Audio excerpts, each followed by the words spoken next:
Hello friends, ನಮ್ಮ kitchen ಚಾನಲಲ್ಲಿ ಇವತ್ತು ಲೆಮನ್ ಚಿಕನ್ ಯಾವ ರೀತಿ ಮಾಡ್ಬೋದು ಅಂತ ನೋಡೋಣ.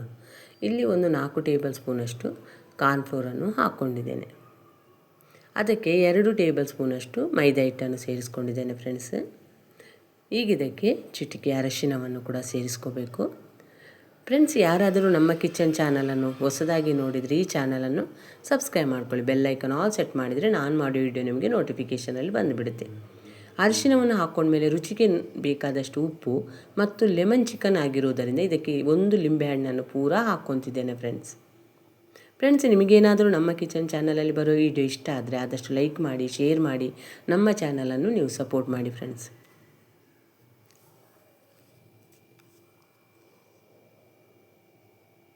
ಈಗ ಇದಕ್ಕೆ ಒಂದು ಸ್ವಲ್ಪ ನೀರು ಹಾಕ್ಕೊಂಡು ಇದನ್ನು ಕಲಿಸ್ಕೋಬೇಕು ಫ್ರೆಂಡ್ಸ್.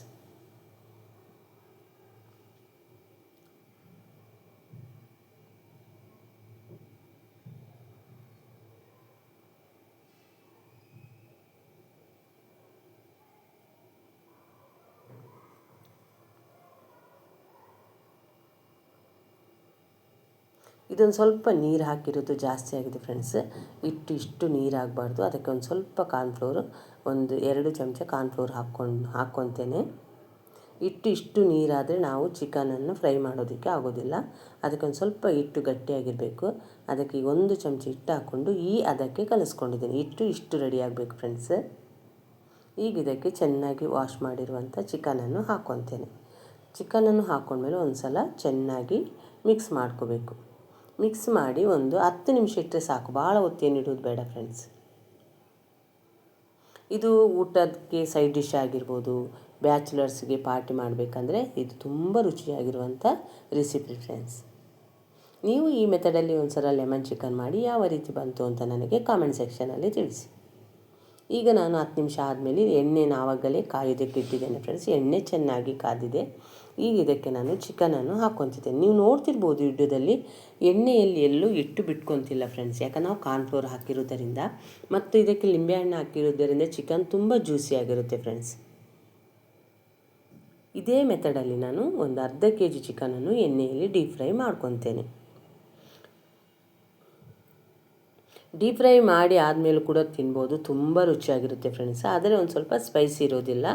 ಆದರೆ ತಿನ್ನೋದಕ್ಕಂತೂ ತುಂಬ ರುಚಿಯಾಗಿರುತ್ತೆ. ಮಕ್ಕಳಿಗೆಲ್ಲ ಈ ಮೆಥಡಲ್ಲೇ ಕೊಡ್ಬೋದು. ಆದರೆ ಇದಕ್ಕಂತ ಒಂದು ಮಸಾಲನೂ ನಾವು ರೆಡಿ ಮಾಡ್ಕೋಬೇಕಾಗುತ್ತೆ. ಯಾಕಂದರೆ ಇದರಲ್ಲಿ ನಾವು ಖಾರ ಹಾಕಿಲ್ಲಲ್ಲ ಫ್ರೆಂಡ್ಸ್. ಅದರಿಂದ ಮಕ್ಕಳಿಗೆ ಕೂಡ ಕೊಡ್ಬೋದು. ಈಗ ಎಲ್ಲವನ್ನು ಇದೇ ಮೆಥಡಲ್ಲಿ ನಾನು ಚಿಕನನ್ನು ಫ್ರೈ ಮಾಡ್ಕೊತಿದ್ದೇನೆ. ಈಗ ಇದಕ್ಕೊಂದು ಮಸಾಲ ರೆಡಿ ಮಾಡ್ಕೊಳ್ಳೋಣ ಫ್ರೆಂಡ್ಸ್. 2 ಚಮಚ ಎಣ್ಣೆ ಹಾಕ್ಕೊತಿದ್ದೇನೆ. ಇದು ಬಿಸಿಯಾಗಿರುವ ಎಣ್ಣೆನೇ ಹಾಕ್ಕೊಂಡಿದ್ದೇನೆ ಫ್ರೆಂಡ್ಸ್ ನಾನು.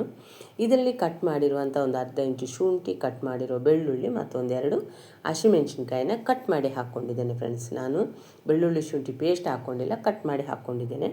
ಇದನ್ನೊಂದು ಸಲ ಫ್ರೈ ಮಾಡ್ಕೊಳ್ಳೋಣ. ಅಷ್ಟೊತ್ತಿಗೆ ನಾನು ಈರುಳ್ಳಿ ಮತ್ತು ಕ್ಯಾಪ್ಸಿಕಮನ್ನು ಈ ರೀತಿ ಕಟ್ ಮಾಡ್ಕೊಂಡಿದ್ದೆ. ನಿಮ್ಗೆ ಯಾವುದೇ ಸೈಜ್ ಬೇಕಂದ್ರೆ ನೀವು ಕಟ್ ಮಾಡ್ಕೋಬೋದು.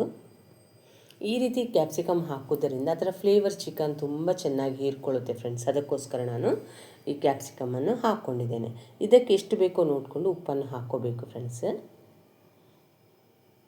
ನಾವು ಚಿಕನ್ಗೂ ಒಂದು ಸ್ವಲ್ಪ ಉಪ್ಪು ಹಾಕ್ಕೊಂಡಿದ್ದೇವೆ. ಅದರಿಂದ ಇಲ್ಲಿ ನೋಡಿಕೊಂಡು ಉಪ್ಪನ್ನು ಹಾಕೋರಿ. ಈಗ ಕರಿಬೇವು ಸೊಪ್ಪು ಹಾಕ್ಕೊಂಡು ಒಂದು ಸಲ ಚೆನ್ನಾಗಿ ಫ್ರೈ ಮಾಡ್ಕೋಬೇಕು. ಹಂಗಂತ ಕ್ಯಾಪ್ಸಿಕಮ್ ಇರ್ಬೋದು, ಈರುಳ್ಳಿ ಬೇಯಬೇಕಂತ ಏನೂ ಇಲ್ಲ.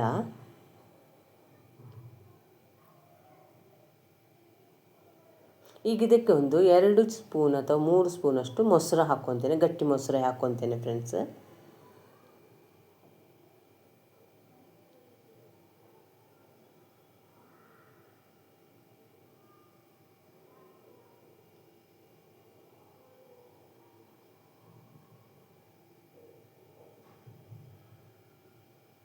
ಈಗ ಇದಕ್ಕೆ ಚಿಕನನ್ನು ಫ್ರೈ ಮಾಡಿರುವ ಚಿಕನನ್ನು ಹಾಕ್ಕೋಬೇಕು. ಅದರ ಜೊತೆಗೆ ನಾನಿಲ್ಲಿ ಪೆಪ್ಪರ್ ಪುಡಿ ಹಾಕ್ಕೊತೇನೆ. ನೀವು ವೈಟ್ ಪೆಪ್ಪರ್ ಪುಡಿ ಇದ್ದರೆ ಹಾಕ್ಕೋಬೋದು. ನನ್ನ ಹತ್ರ ವೈಟ್ ಪೆಪ್ಪರ್ ಪುಡಿ ಇಲ್ಲ ಅಂತ ಬ್ಲ್ಯಾಕ್ ಪೆಪ್ಪರ್ ಪುಡಿ ಹಾಕ್ಕೊಂಡಿದ್ದೆ. ಅದರ ರುಚಿ ತುಂಬ ಚೆನ್ನಾಗಿರುತ್ತೆ.